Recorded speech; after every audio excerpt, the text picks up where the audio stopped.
অনির্দিষ্টকালের জন্য দক্ষিণ দিনাজপুরের হিলি বন্দর দিয়ে বাংলাদেশে আলু রপ্তানি বন্ধ হয়ে গেল। মূলত আজ সর্বশেষ 17টি ট্রাকে করে আলু বাংলাদেশে রপ্তানি করা হয়, যার স্লট বুকিং ছিল পূর্বেই। নতুন করে কোনো স্লট বুকিং না হওয়ার জন্য অনির্দিষ্টকালের জন্য আলু রপ্তানি বাংলাদেশে বন্ধ থাকবে। এক্সপোর্ট অ্যান্ড ইম্পোর্ট অ্যাসোসিয়েশনের দায়িত্বপ্রাপ্ত আধিকারিক, পাশাপাশি পিআর সহ অন্যান্য সামগ্রী স্বাভাবিক থাকবে বলে সূত্রের খবর। তবে বাংলাদেশের উত্তাল পরিস্থিতির প্রেক্ষাপটে রাজ্য সরকারের এমন সিদ্ধান্তে বাংলাদেশে আলুর দাম ব্যাপক পরিমাণে বাড়বে বলে ব্যবসায়িক মহলের ধারণা। পাশাপাশি বাংলাদেশ থেকে অনেক নাগরিক মেডিকেল ভিসায় ভারতে চিকিৎসা করতে এসেছেন, কিন্তু তারা দুশ্চিন্তায় রয়েছেন আগামী দিনে কিভাবে ভারতের চিকিৎসা পরিষেবা গ্রহণ করবেন, কারণ নতুন করে ভিসা প্রদান করা হচ্ছে না বাংলাদেশিদের। এর ফলে বাংলাদেশের নাগরিকরা ব্যাপক সমস্যার সম্মুখীন হবেন, এই বিষয়ে কোনো সন্দেহ নেই। পাশাপাশি আজকের পর থেকে আর কোনো আলু বাংলাদেশে রপ্তানি করতে পারবেন না বলে এক্সপোর্ট সূত্রে খবর। এর ফলে ভারতীয় বাজারে আলুর দাম ব্যাপক পরিমাণে কমার সম্ভাবনা।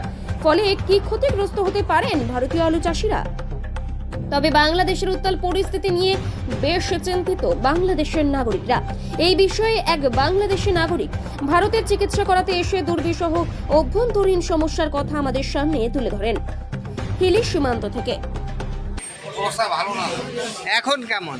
এখনো একদম অবস্থা খারাপ।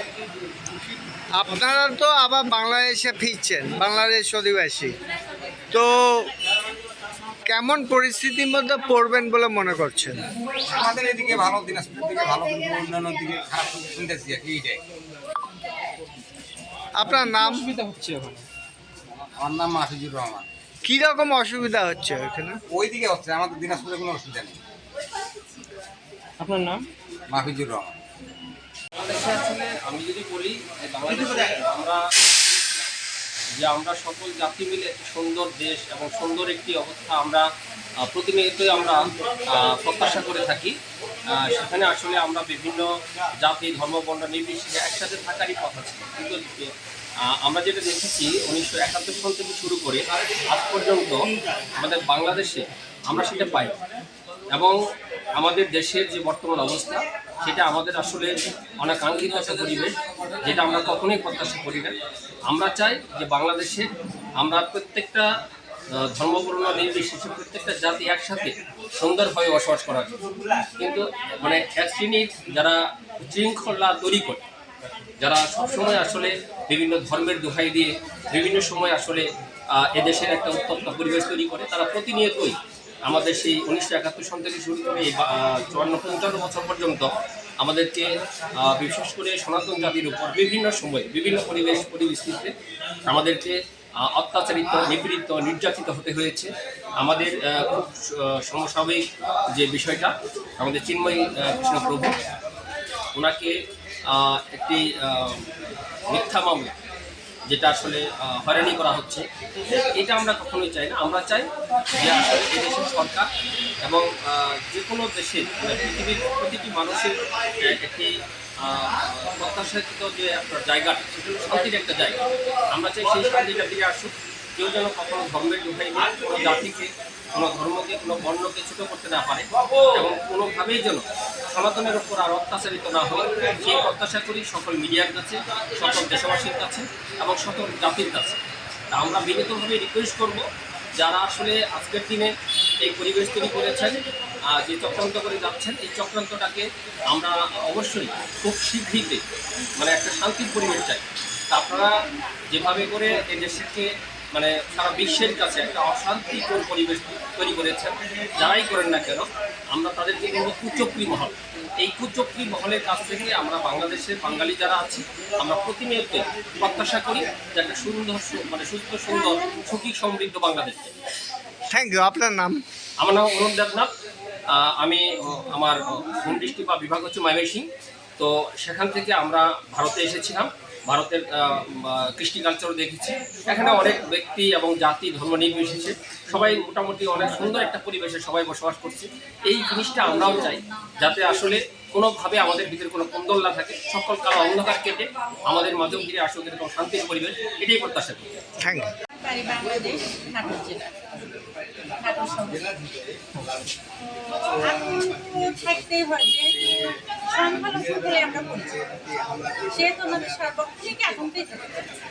আমরা না পারি ছেলে মেয়ে স্কুলে পাঠে শান্তি, বিশেষ করে মেয়েদের তো মানে সকালে প্রাইভেটে কলেজে যাবে, যে বোর্ডে গাড়িতে তুলে দিয়ে আসতে হয়, সন্ধ্যাতে আসবে, আবার সন্ধ্যাতে যে দাঁড়িয়ে মানে গাড়ি থেকে নামে বাড়ি। এই যে আতঙ্ক, ওখানে যে অত্যাচার হচ্ছে, এখন মন্দির ভাঙছে হিন্দুদের মধ্যে, আপনারা কোথাও আতঙ্কে আছেন? আমাদের বাড়িতে রাস মন্দির আছে, আমরা সবসময় আতঙ্কেই থাকি। নাটোরে বেশিরভাগই আমরা দেখেছি যে ওখানে ছোট রাজকালী বাড়ি থেকে আরম্ভ করে বিভিন্ন মন্দির রয়েছে। তো যে প্রায় বাড়িতে ছোটখাটো মন্দির, আমাদের বাড়িতে রাস মন্দির ছিল, রাস পূর্ণিমাতে 5 দিন অনুষ্ঠান হলো, অনুষ্ঠান করেই আমরা এখানে এসেছি। নাটোরের বেশ কিছু এলাকাতেই আমরা দেখেছি যে হিন্দুদের একটা বাস। তো সেই ক্ষেত্রে সেই সব এলাকায় কতটা আপনারা আতঙ্কিত? এখন বলতে গেলে কি মানে আমরা তো কথা বলতে পারি না, মুখ ফুটে তো মুখ ফুটানো একটা কথাই আছে। কারণ ঘটনা হচ্ছে যে আমরা চূড়ান্তই আতঙ্কে থাকি। আমরা ঘুমোলে যে শুধু ডাল ভাত খেয়ে ঘুমোবো, রাত্রিটা হলো সকালে আমরা যে সকাল মুখটা দেখতে পাবো, এটাই আমরা মানে আমাদের বিশেষ পাওয়া। মানে আমরা এই মনোভাবে বাঁচছি। এখান থেকে মুক্তির পথ কি? একটা তো পথ বার করতে হবে। হ্যাঁ, একটা পথ বের করতে হবে। এখান থেকে জামা মেয়েরা বলছে মা চলে এসো, এখন কি করি? মেয়েদেরকে আমরা সেপে রাখার জন্য এদেশে বিয়ে দিয়েছি। 3টে মেয়ে, আমার 3টে মেয়ে এদেশে, একটা কলিকাতা আছে, একটা বর্ধমান আছে, একটা বাঁকুড়া আছে। এখন তাদের কথা, বাবা মা তোমাদের রেখে যেহেতু খাই না, তোমরা ওখানে কি করবা, চলে এসো। তা আমার সংসারে আমি বড়, আমার শ্বশুর শাশুড়ি ছিল, মারা গেছেন, আমার স্বামী বাড়ির বড় ছেলে, এবং সংসার আজকে আমরা 38 বছর একসঙ্গে কাটিয়ে সেটা আপনার পরিবার বাঁচলো, কিন্তু বাকিরা এখনো তো 11% হিন্দু রয়েছে, তাদের কি ভাবেন? তাদের মুক্তির পথ কি? এখন তাদের মুক্তির পর এখন একটা বসে আমার মনে হয় একটা কিছু করা দরকার।